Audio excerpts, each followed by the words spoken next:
വിശുദ്ധ മർക്കോസ് എഴുതിയ സുവിശേഷം 3-ാം അധ്യായം. സാബത്തിൽ രോഗശാന്തി. യേശു വീണ്ടും സിനഗോഗിൽ പ്രവേശിച്ചു. കൈ ശോഷിച്ച ഒരാൾ അവിടെ ഉണ്ടായിരുന്നു. യേശുവിൽ കുറ്റം ആരോപിക്കുന്നതിനു വേണ്ടി സാബത്തിൽ അവൻ രോഗശാന്തി നൽകുമോ എന്നറിയാൻ അവർ ഉറ്റുനോക്കിക്കൊണ്ടിരുന്നു. കൈ ശോഷിച്ചവനോട് അവൻ പറഞ്ഞു, എഴുന്നേറ്റ് നടുവിലേക്ക് വരൂ. അനന്തരം അവൻ അവരോട് ചോദിച്ചു, സാബത്തിൽ നന്മ ചെയ്യുന്നതോ തിന്മ ചെയ്യുന്നതോ, ജീവൻ രക്ഷിക്കുന്നതോ നശിപ്പിക്കുന്നതോ ഏതാണ് നിയമാനുസൃതം? അവർ നിശബ്ദരായിരുന്നു. അവരുടെ ഹൃദയ കാഠിന്യത്തിൽ ദുഃഖിച്ച് അവരെ ക്രോധത്തോടെ നോക്കിക്കൊണ്ട് യേശു അവനോട് പറഞ്ഞു, കൈനീട്ടുക. അവൻ കൈനീട്ടി, അത് സുഖപ്പെട്ടു. ഫരിസേയർ ഉടനെ പുറത്തേക്ക് ഇറങ്ങി യേശുവിനെ നശിപ്പിക്കുവാൻ വേണ്ടി ഹെരോദോസ് പക്ഷക്കാരുമായി ആലോചന നടത്തി. കടൽ തീരത്തെ അത്ഭുതങ്ങൾ.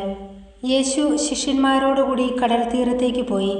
ഗലീലയിൽ നിന്ന് ഒരു വലിയ ജനക്കൂട്ടം അവനെ അനുഗമിച്ചു. യൂദ, ജെറുസലേം, ഇദുമയ എന്നിവിടങ്ങളിൽ നിന്നും, ജോർദാന്റെ മറുകരയിൽ നിന്നും, ടൈർ, സീദോൻ എന്നിവയുടെ പരിസരങ്ങളിൽ നിന്നും ധാരാളം ആളുകൾ അവൻ്റെ പ്രവൃത്തികളെക്കുറിച്ച് കേട്ട് അവൻ്റെ അടുത്തെത്തി.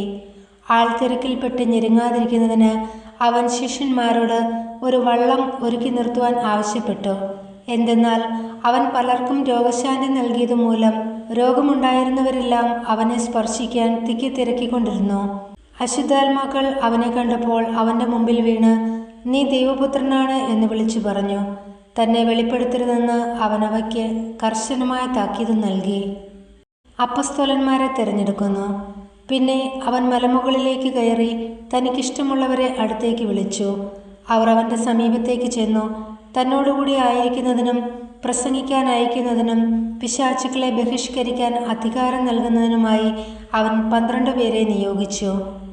അവർ പത്രോസ് എന്ന് അവൻ പേര് നൽകിയ ശിമയോൻ, ഇടിമുഴക്കത്തിൻ്റെ പുത്രന്മാർ എന്നർത്ഥമുള്ള ബൊവനേർഗേസ് എന്ന് പേര് നൽകിയ സെബദീപുത്രന്മാരായ യാക്കോബും സഹോദരൻ യോഹന്നാനും, അന്ത്രയോസ്, പീലിപ്പോസ്, ബർത്തലോമിയ, മത്തായി, തോമസ്, ഹൽപ്പയുടെ പുത്രൻ യാക്കോബ്, തദേവൂസ്, കാനാൻകാരനായ ശിമയോൻ, യേശുവിനെ ഒറ്റിക്കൊടുത്ത യൂദാസ് കറിയോത്ത. യേശുവും ബേൽസെബൂലും. അനന്തരം അവനൊരു ഭവനത്തിൽ പ്രവേശിച്ചു. ജനങ്ങൾ വീണ്ടും വന്നുകൂടിക്കൊണ്ടിരുന്നു. തന്മൂലം ഭക്ഷണം കഴിക്കാൻ പോലും അവർക്ക് കഴിഞ്ഞില്ല. അവൻ്റെ സ്വന്തക്കാർ ഇത് കേട്ട് അവനെ പിടിച്ചുകൊണ്ടു പോകാൻ പുറപ്പെട്ടു. കാരണം അവന് സുബോധം നഷ്ടപ്പെട്ടിരിക്കുന്നുവെന്ന് അവർ കേട്ടിരുന്നു.